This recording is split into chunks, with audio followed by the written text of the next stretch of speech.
Сәлем, келіншектер, бүгін біздер творожный пончики жасаймыз. Бізге керек болады 300 граммдай творог, стакан ұн, қант өзіңіздің қалауыңызша, бір жұмыртқа және ас содасы.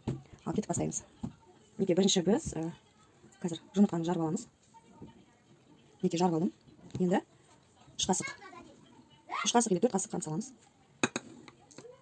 Өздеріңіз білесіздер, тәтті болсын десеңіз, одан да көп салуға болады. Жарайды, 3,5 салайын мен. Одан кейін ас содасы. Жақсылап араластырамыз. Ұзармен араластырып болдым. Енді ұнды саламыз да, әзірше вилкамен араластырып отырамыз. Одан кейін жаңағы столдың үстіне көшіріп, сол жерде илейтін боламыз. Домалақта ұнға болғап, егер жақсы жатса, қолға ұнға болаймыз. Маған 2 стакан ұн кетті осы 300 грамм творогке. Мінекей қыздар, пончикте домалақтап болдым. Енді қазір қызып тұрған майға қызарғанша қуырамын. Қыздар, мінекей творожный пончигіміз дайын. Бетіне себетін пудрам жоқ болып қалды. Егер пудраларыңыз бар, сепсеңіздер, бұдан да әдемі болады. Мінекей жақ бөлігін сіздерге көрсетіп жатырмын, қалғаны қуырып жатыр.